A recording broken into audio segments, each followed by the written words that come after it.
Let's go. Here's the topic. Nice. Here's the topic. Who's the one player Georgia cannot live without coming into the 2021 season? We're going to start with Matt DeBerry, and I'm going to scream at him if he gets the wrong answer. All right. I think the easy answer is Jalen Carter. Damn it.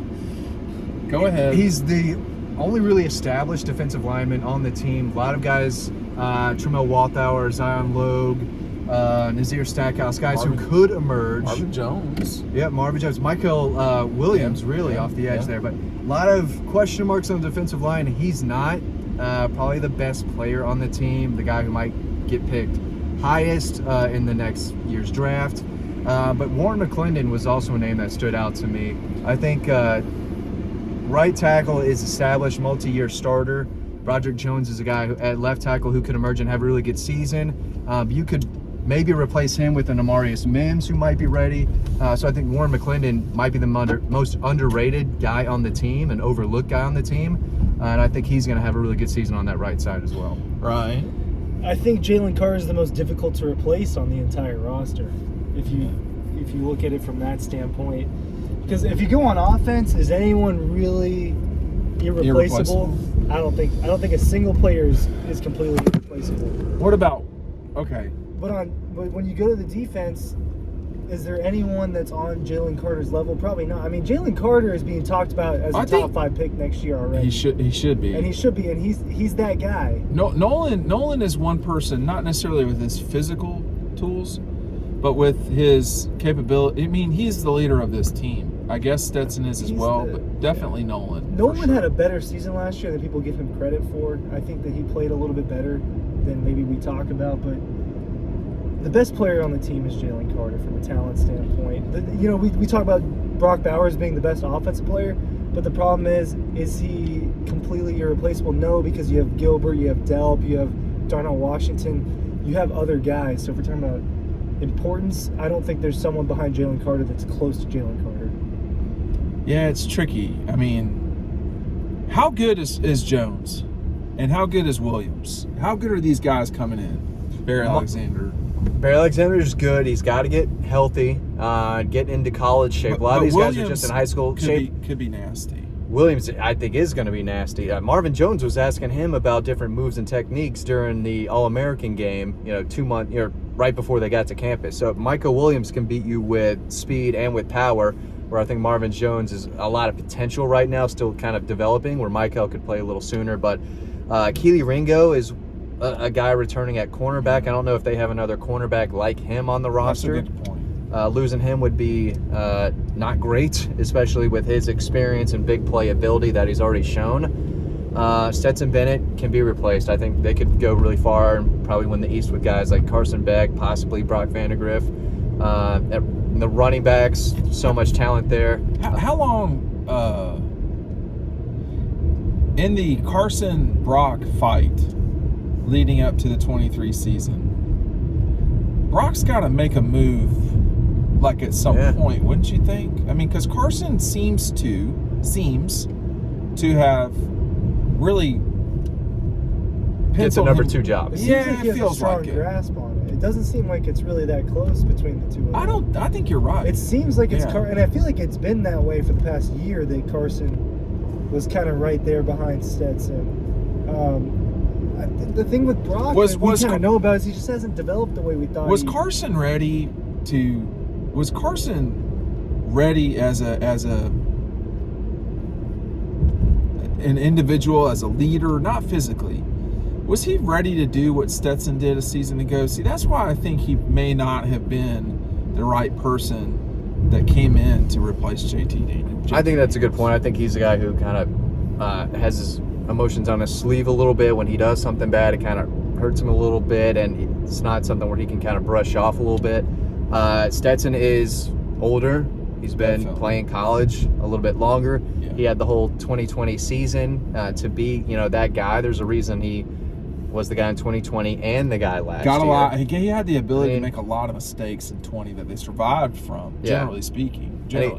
And his ability to run is big. But we've seen certainly Brock be able to do that. We know Gunnar can do that. Carson can, I think, more than people think. But they're still not wiggle. They don't have that wiggle and that initial burst and quickness that maybe Stetson does. So again, there's a reason he came back, obviously, and there's a reason that he's still the guy. But I do think Jalen Carter is probably the guy. The position group would be a lot worse without him. Yeah, I think as far as the quarterbacks went last year, it was a matter of who's going to be the one that can lead them to a championship run, and not necessarily who's the most talented guy. Right. That's kind of what they were. That's going the with. one spot, right? And that was Stetson Bennett last year. Now it may not be Stetson Bennett this year. At the moment, it is. That's all subject to change. But last year, he was the guy that was going to lead them to that golden trophy there at the end. And I don't think that guy was cursing back. He wasn't ready for that type of moment, in my opinion.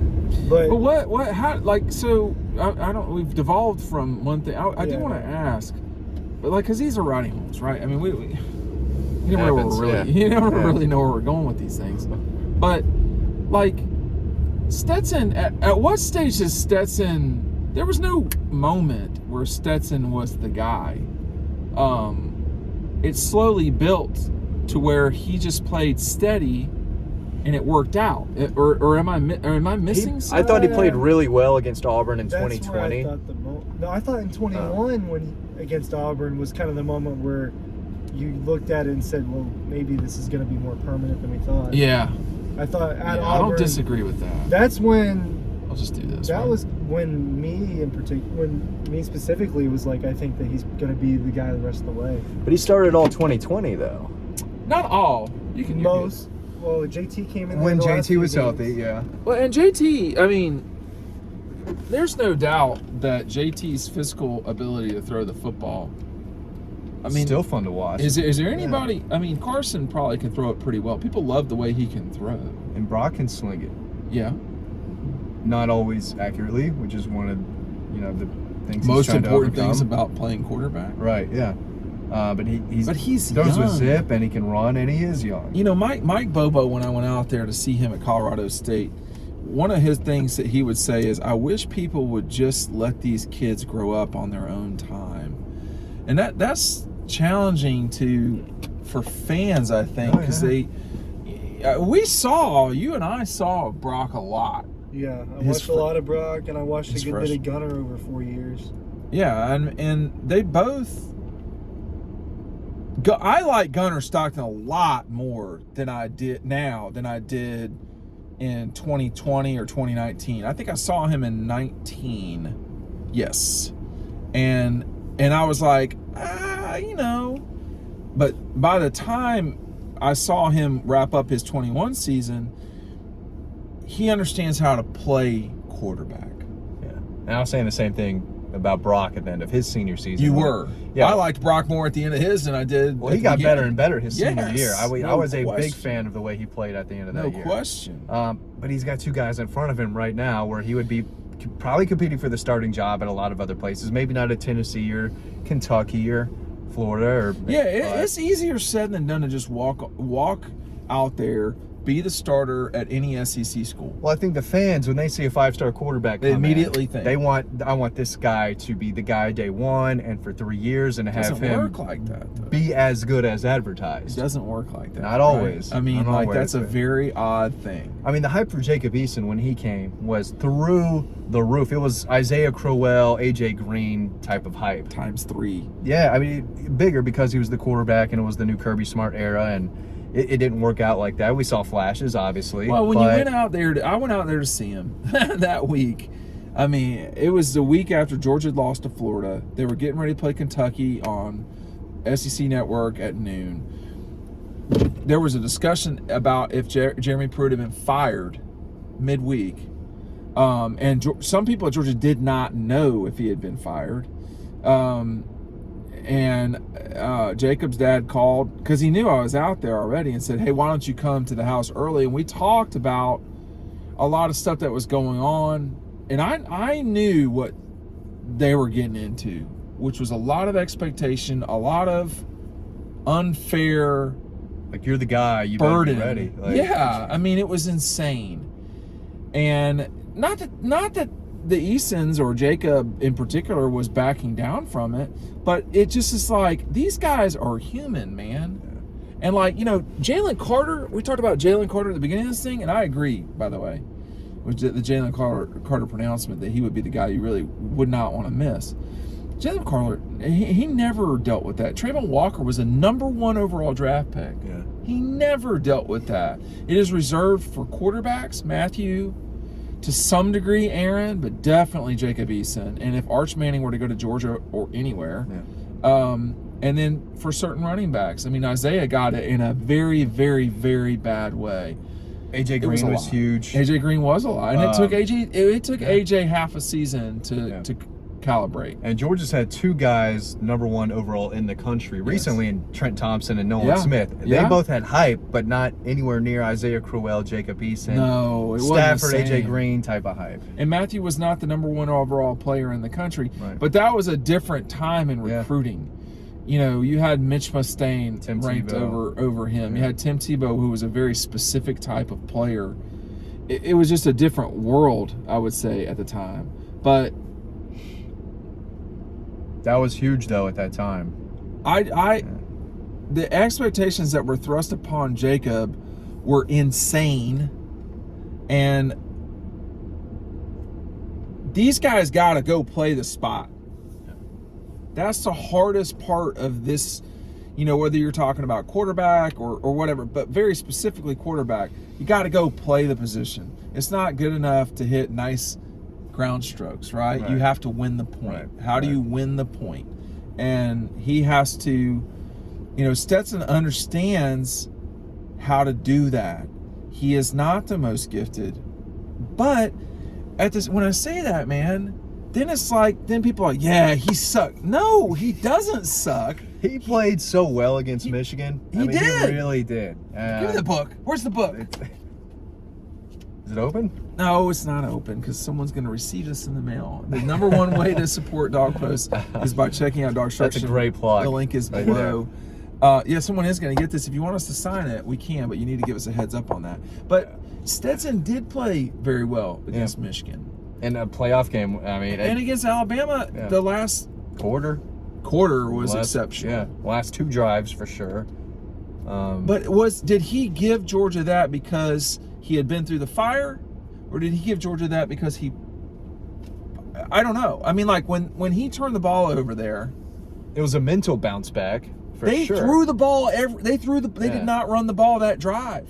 They threw it down the field. A.D. Mitchell, dogs on top, and they scored 14 more points. Well, that's why Stetson can lead them back, because he does have so many weapons. It's not like he has one go-to receiver. It's not like he has one running back, one standout offensive lineman. Rely on one guy. Right. He does spread the ball around. Yes, he does. He's got tight ends he can throw the ball to. That's why people like Jermaine Burton transfer away, because Stetson was spreading the ball around, and it wasn't. And that's didn't he say that after G-Day? You were there when we were. He distributes the ball well. After G-Day, he was like, I throw to who's open, and I don't throw to someone. I don't make a decision where to throw the ball. He said, I don't know beforehand. But when you have a guy who's been in, he's been in college for 6 years, right? I mean, he's a smart dude. 24, something. He knows the playbook. He knows where the ball should go pre-snap, and a lot of these maybe more talented but younger guys haven't gotten that grip yet. But he's got playmakers, and he gets them the ball when it's their time to get it. Could you imagine being a quarterback and getting the protection that Stetson gets, generally speaking, or any quarterback, and you can just throw the ball? Like, you're not probably going to get hit. It's just about you delivering the ball the correct way. And run when you need to. How often did he get pressured? He got pressured a good bit, but he escaped it. Against Alabama. He probably got sacked one, maybe 2 times a game. Tennessee, he definitely got. That was the thing about him. He had really good escapability in the pocket. That's why I think they went with him. That's the reason I think that's what separated him. He was really smart with his legs. He didn't force the run. He didn't force his scramble. He did when he had to. He ran past guys. Rarely was it a designed run, but when he had to run, he did a good job. You don't want to deal without Jalen Carter, but losing Stetson would be challenging for them to deal with too. It would be a different offense for sure. I think they'd win the East. Yeah, I think so too. I'm not sure they'd win the conference, and I don't know if they win the conference with Stetson, but I do think he gives them the best chance right now at the end of the spring going into the summer. Yeah, he does. But we need to see Carson. and we need to, I guess, see Vandegrift a little bit too. But I want to see Carson. I mean, Stetson got his year at Jones. He also had a lot of 2020 to develop. And I am curious to see if Carson earns the capability to do that himself. I don't know. We'll talk about it the next time on Riding Home. Matt's going to punch the button. We'll see you on the site.